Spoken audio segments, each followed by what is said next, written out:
Disclaimer. We are not SEBI registered. All videos and content shared on this channel are strictly for educational purposes only. Please consult a SEBI registered financial advisor before making any investment decisions. Trading and investing involve risk. This is not financial advice. Hello friends, എല്ലാ കൂട്ടുകാർക്കും SK trading സോണിലേക്ക് സ്വാഗതം. നമുക്ക് നാളേക്ക് ഒരു stock നമുക്ക് നോക്കാം. സ്വിങ്ങിനും mid ടൈമിലേക്കൊക്കെ നോക്കാൻ പറ്റിയ ഒരു സ്റ്റോക്കാണ്. കൂടാതെ നമുക്ക് നിഫ്റ്റി അതുപോലെ സ്മോൾ ക്യാപ്പിൻ്റെ നമ്മളെല്ലാ ദിവസത്തെയും പോലെ തന്നെ ചാർട്ടുകൾ അനലൈസ് ചെയ്യാം. നമ്മൾ എന്തിനാണ് ഈ ചാർട്ടുകൾ നിഫ്റ്റിയുടെയും അതുപോലെ സ്മോൾ ക്യാപ്പിൻ്റെ ഒക്കെ അനലൈസ് ചെയ്യുന്നത് പറഞ്ഞു കഴിഞ്ഞാൽ നമുക്ക് ആ ഒരു ഇൻഡെക്സിൻ്റെ സ്ട്രെങ്ത്ത് മനസ്സിലാക്കാനും മെയിനായിട്ടുള്ള സപ്പോർട്ട് അതുപോലെ റെസിസ്റ്റൻസ് ഒക്കെ മനസ്സിലാക്കാൻ വേണ്ടിയിട്ടാണ്. കാരണം ഈ റെസിസ്റ്റൻസ് സപ്പോർട്ടൊക്കെ ഇതേപോലെ തന്നെ നമ്മുടെ സ്മോൾ ക്യാപ്പ് സ്റ്റോക്കുകളിലും ആക്ട് ചെയ്യും. കാരണം നമ്മൾ കൂടുതലും പറയുന്ന സ്റ്റോക്കുകൾ സ്മോൾ ക്യാപ്പ് സ്റ്റോക്കുകളാണ്. അപ്പോൾ അതുകൊണ്ട് നമ്മളെപ്പോഴും ഈ ഇൻഡെക്സ് സെലക്ട് ചെയ്യുമ്പോൾ നമ്മൾ സ്മോൾ ക്യാപ്പ് ഇൻഡെക്സും കൂടി സെലക്ട് ചെയ്തിട്ട് അതിൻ്റെ ചാർട്ടുകളിൽ നമ്മൾ റെസിസ്റ്റൻസും സപ്പോർട്ടും ട്രെൻഡ് ലൈനൊക്കെ വരഞ്ഞ് നമ്മൾ നോക്കണം. അതിനുശേഷം നമുക്ക് അറിയാം നല്ല സപ്പോർട്ട് എടുക്കുന്നുണ്ടോ അതുപോലെ റെസിസ്റ്റൻസ് ബ്രേക്ക് ചെയ്ത് കയറുന്നുണ്ടോ എന്നൊക്കെ നമുക്ക് അറിയാൻ വേണ്ടിയിട്ടാണ് നമ്മളെപ്പോഴും ഇങ്ങനെ ചാർട്ട് അനലൈസ് ചെയ്യുന്നത്. അപ്പോൾ നിഫ്റ്റി ആണെങ്കിൽ നിഫ്റ്റിയാണ് ഒരു മെയിൻ ആയിട്ടുള്ള ഇൻഡെക്സ്. അപ്പോൾ നിഫ്റ്റിയും കൂടി നമ്മളൊന്ന് അനലൈസ് ചെയ്ത് കഴിഞ്ഞ് കഴിഞ്ഞാൽ നമുക്ക് നല്ല രീതിയിൽ ബാക്കി ഓവറോൾ മാർക്കറ്റിൻ്റെ ഒരു സെൻറ്റിമെൻറ്റും കാര്യങ്ങളൊക്കെ നമുക്ക് മനസ്സിലാക്കാനും സാധിക്കും. നമുക്ക് ആദ്യം തന്നെ നിഫ്റ്റിയുടെ ചാർട്ടിലോട്ട് പോകാം. ഇന്ന് ഒരു എക്സ്പയറി ഡേ ആയിരുന്നു. ഇന്നലെയൊക്കെ ആണെങ്കിൽ നിഫ്റ്റി നല്ല രീതിയിൽ താഴത്തോട്ട് വന്നു. ഇന്ന് അത്ര വലിയ റിക്കവറി ഒന്നും വന്നിട്ടില്ല. എന്നാലും നമുക്ക് നോക്കിക്കഴിഞ്ഞാൽ നമ്മൾ വരച്ച റേഞ്ചുകളിൽ നിന്നൊക്കെ നല്ല റെസ്പെക്റ്റ് ചെയ്തിട്ടുണ്ട്. നമ്മളിതൊരു വീക്ക്ലി ചാർട്ടാണ്. നമ്മൾ ഡെയിലി ചാർട്ട് എടുത്തു കഴിഞ്ഞാൽ നമ്മളിത് കഴിഞ്ഞ ദിവസം വരഞ്ഞ അതേ തന്നെയാണ്. നമ്മളിതുവരെ അത് ചേഞ്ച് ചെയ്തിട്ടില്ല. ആ ട്രെൻഡ് ലൈനും കാര്യങ്ങളൊന്നും നമ്മൾ ചേഞ്ച് ചെയ്തിട്ടില്ല.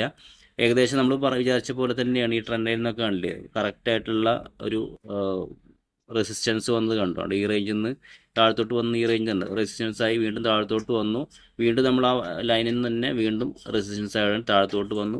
ഇതൊരു സപ്പോർട്ട് റേഞ്ചാണ്. ഇവിടെ നോക്കിക്കഴിഞ്ഞാൽ നമ്മളൊരു ഗ്യാപ്പ് ഡൗണിലാണ് ഓപ്പൺ ചെയ്തത്. അതിന് ശേഷം ഇവിടെ നല്ല റിക്കവറി വന്നു.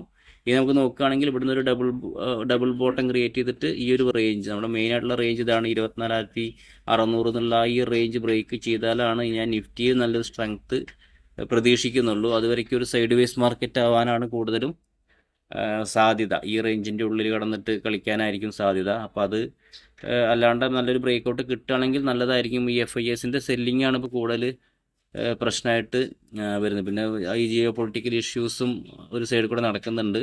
അപ്പോൾ അതൊക്കെ മാർക്കറ്റിൽ ചെറുതായിട്ട് ഇങ്ങനെ എപ്പോഴും അതിൻ്റെ പ്രശ്നങ്ങൾ നടന്നുകൊണ്ടിരിക്കുകയാണ്. അതാണ് മാർക്കറ്റിൽ ആ ഒരു സ്ട്രെങ്ത്ത് ശരിക്കും തിരിച്ചു വരാത്തത്. അതുപോലെ തന്നെ സ്മോൾ ക്യാപ്പ് നോക്കിക്കഴിഞ്ഞാൽ ഒരു 18,050 അത് 72 പോയിൻറ്റിൻ്റെ ഒരു മൂവ്മെൻറ്റ് ഏകദേശം നിഫ്റ്റിയെ പോലെ തന്നെ ചെറിയൊരു പോസിറ്റീവ് ക്ലോസിംഗ് ആണ് ഉണ്ടായിരുന്നത്. നമ്മളിതിൽ നോക്കിക്കഴിഞ്ഞാൽ നമ്മൾ പറഞ്ഞ സപ്പോർട്ട് റെസിസ്റ്റൻസ് ഒക്കെ നമ്മൾ വരഞ്ഞിട്ടുണ്ട്. മെയിനായിട്ടുള്ള റെസിസ്റ്റൻസ് ഈ ഒരു ബ്ലൂ ലൈനാണ്. ആ ലൈൻ ബ്രേക്ക് ചെയ്ത് സസ്റ്റെയിൻ ചെയ്താലാണ് ഞാൻ കൂടുതലായിട്ടും സ്മോൾ ക്യാപ്പിൽ നല്ലൊരു സ്ട്രെങ്ത്ത് പ്രതീക്ഷിക്കുന്നുള്ളൂ.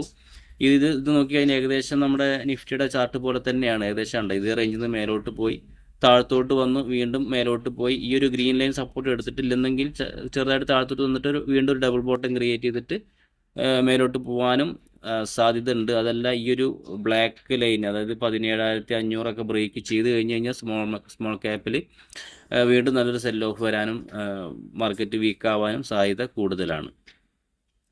നമുക്ക് നാളത്തേക്ക് നോക്കാൻ പറ്റിയൊരു സ്റ്റോക്ക് നോക്കാം. സ്റ്റോക്കിൻ്റെ പേര് ഡയമണ്ട് പവർ ഇൻഫ്രാസ്ട്രക്ചർ ലിമിറ്റഡ്.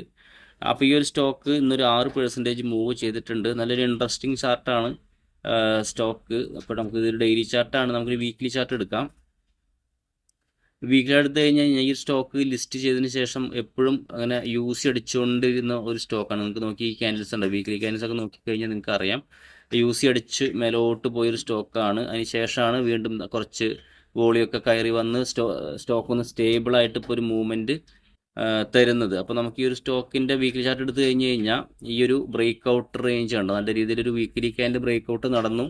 പിന്നെ ആ റേഞ്ചിൻ്റെ മുകളിൽ തന്നെ ഒരു ചെറിയൊരു കൺസൾട്ടേഷൻ നടക്കുകയാണ്. പിന്നെ ഇന്നത്തെ ഒരു വീക്കിലി ക്യാൻഡിൽ നമുക്ക് നോക്കിക്കഴിഞ്ഞാൽ നല്ലൊരു ക്യാൻഡിലാണ് കിടന്നത്. താഴത്തുനിന്ന് ആ ഒരു ബൈയിങ് പ്രഷർ നല്ല രീതിയിൽ വന്നിട്ടുണ്ട്. ആ ഒരു ബ്രേക്ക് ഔട്ട് റേഞ്ച് ഇതുവരെ ബ്രേക്ക് ചെയ്ത് താഴത്തോട്ട് പോയിട്ടില്ല. അപ്പോൾ അത് നല്ലൊരു പോസിറ്റീവ് കാര്യമാണ്. അതുപോലെ ഡെയിലി ചാർട്ട് എടുത്തു കഴിഞ്ഞാൽ നമുക്ക് ഈ റേഞ്ചിൽ നിന്ന് ഒരു റിവേഴ്സൽ അതായത് റീടെസ്റ്റ് എന്നൊക്കെ പറയില്ലേ, നമ്മളിപ്പോൾ നല്ലൊരു ബ്രേക്ക് ഔട്ടൊക്കെ നടന്നു കഴിഞ്ഞ് കഴിഞ്ഞാൽ ആ റേഞ്ചിൽ നിന്ന് റീടെസ്റ്റ് ചെയ്തിട്ട് മേലോട്ട് പോകുന്ന സിറ്റുവേഷൻസ് ഉണ്ടാവാറുണ്ട്. അപ്പോൾ നമുക്ക് ഇതിലേക്ക് ഒരു എൻട്രി ആണെങ്കിൽ കുറച്ച് നാൾ ഹോൾഡ് ചെയ്യാം. കാരണം ഒരുപാട് നാളത്തെ റേഞ്ച് ബ്രേക്ക് ഔട്ടാണ്. അപ്പോൾ നമുക്കൊരു 20-25% ഒക്കെ റിട്ടേൺ നമുക്ക് ഇങ്ങനത്തെ സ്റ്റോക്കുകളിൽ നിന്ന് പ്രതീക്ഷിക്കാം. മിനിമം ഒരു 10% ഒക്കെ എങ്കിലും നമുക്ക് കിട്ടുന്നതാണ്. അപ്പോൾ ഇങ്ങനത്തെ ഈ ഒരു സ്റ്റോക്കിൻ്റെ കറക്റ്റായിട്ടുള്ള എൻട്രി ഇപ്പോൾ കറണ്ട് മാർക്കറ്റ് പ്രൈസിലാണ് എൻട്രി. ഇതിൻ്റെ സ്റ്റോപ്പ് ലോസും ടാർഗറ്റും ഞാൻ നമ്മുടെ ടെലിഗ്രാം ഗ്രൂപ്പിലായിരിക്കും അപ്ഡേറ്റ് ചെയ്യുക. അപ്പോൾ നിങ്ങൾക്ക് താല്പര്യമുള്ളവർക്ക് ആ ഗ്രൂപ്പിൽ നിന്ന് ജോയിൻ ചെയ്യുക. എന്നിട്ട് അവിടെ ഈ സ്റ്റോക്കിൻ്റെ ഡൗട്ടുകൾ എന്തെങ്കിലും ഉണ്ടെങ്കിൽ ചോദിക്കാവുന്നതാണ്. നമ്മളിങ്ങനെ ഒരു വീഡിയോ ചെയ്തിട്ട് അങ്ങനെ പോകുന്നില്ല. അപ്പോൾ അതിൻ്റെ ചെറുതായിട്ടുള്ള അപ്ഡേറ്റ്സും കാര്യങ്ങൾക്കൊക്കെ വേണമെന്നുണ്ടെങ്കിൽ നമുക്ക് ആ ഒരു ഫോളോ അപ്പ് പോയാൽ നിങ്ങൾക്ക് ആ ടെലിഗ്രാം ഗ്രൂപ്പ് ഒന്ന് ജോയിൻ ചെയ്ത് വെച്ചാൽ മതി. അപ്പോൾ അതിൽ നിങ്ങൾക്ക് ചോദിക്കാൻ പറ്റും, ഇങ്ങനെ സ്റ്റോക്ക് മേടിക്കാനുള്ള താല്പര്യമുണ്ട്. നമ്മളിത് ബൈ സെൽ റെക്കമെൻഡേഷൻ അല്ല ഒരിക്കലും.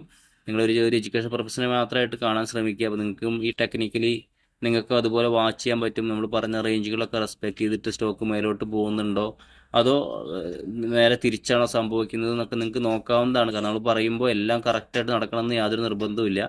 നമ്മൾ കൂടുതലായിട്ടുള്ള ഈ പ്രോബിലിറ്റി കുറച്ച് കൂടുതലുള്ള സ്റ്റോക്കുകൾ സെലക്ട് ചെയ്തിട്ട് ഇങ്ങനെ ഹിസ്റ്ററി അങ്ങനെയാണല്ലോ റിപ്പീറ്റ് ചെയ്യുന്നത്. അപ്പോൾ അതുപോലെ അങ്ങനെയുള്ള സ്റ്റോക്കുകൾ കണ്ടുപിടിച്ചിട്ട് അതുപോലെ നമ്മൾ ഫോളോ ചെയ്യുന്നതെന്ന് മാത്രമേ ഉള്ളൂ.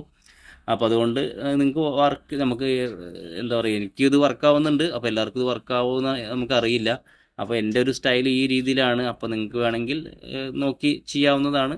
അപ്പോൾ ഈ ഒരു സ്റ്റോക്ക് നിങ്ങൾക്ക് വാച്ച് ലിസ്റ്റിൽ ആഡ് ചെയ്തിട്ട് ഇതിൻ്റെ മൂവ്മെൻ്റ് ഒക്കെ ഒന്ന് നോക്കാവുന്നതാണ്.